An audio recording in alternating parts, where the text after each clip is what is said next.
Friends, कसे आहेत? तर तुम्ही म्हणाल की काय चालले आहे? तर इथे माझ्या हातावर मेहंदी काढताय कारण उद्या माझी ॲनिव्हर्सरी आहे. त्यामुळं माझ्या काही फ्रेंड्स आहेत ज्यांनी अचानकच मेहंदीचा कोन वगैरे घेऊन आल्यात आणि रात्री माझ्या हातावर मेहंदी काढत होत्या. तर मग काय उद्या मस्त छान अशी पार्टी पण करायची आहे. सगळ्यांनी छान अशी मेहंदी काढली आणि घरी गेले. दुसऱ्या दिवशी सकाळी ज्यावेळेस मी प्रियांशला सोडवायला स्कूलमध्ये चालले होते, तर आमच्या आहोंनी छान असं सरप्राईज दिलं होतं. मला बोलले की कारमध्ये काही सामान आहे ते घेऊन जा, आणि जाऊन बघते तर माझ्यासाठी गिफ्ट होतं. आणि असं सरप्राईज भेटलं की सगळ्यांनाच छान वाटतं ना. मला पण खूप छान वाटलं.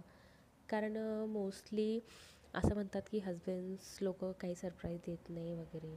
पण माझे आहो खूप छान छान असे छोटे छोटे असतात, पण छान अशी सरप्राईज देतात. आणि त्यांनी हा मला दिला आहे एक शॉर्ट वन पीस. मला पण तो खूप आवडला आहे. आणि त्यातल्यात हा वन पीस मला खूप दिवसापासून घ्यायचा होता, जो मी खूप दिवसापासून एका शॉपमध्ये बघत होते. आणि त्यांनी मला न सांगता तो वन पीस घेऊन आले आणि छान असा पॅक करून सरप्राईज दिलं. मग काय, माझ्या सगळ्या मैत्रिणींना बोलवलं आणि काही जेवण मी बाहेरनं मागवलं होतं आणि काही मी घरी बनवलं होतं. जसं खीर, चपाती वगैरे आणि भाजी, डाळ हे मी घरी बाहेरनं मागवलं. सगळ्याजणी आल्या, माझ्या समोरचे ताई, आणि सगळ्यांनी छान अशी ॲनिव्हर्सरी सेलिब्रेट केली, एन्जॉय केला.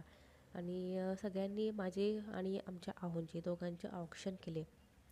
आणि केक तर तुम्हाला माहितीच आहे, परत ताईंनी बनवला होता. खूप टेस्टी असा छान असा केक बनवला.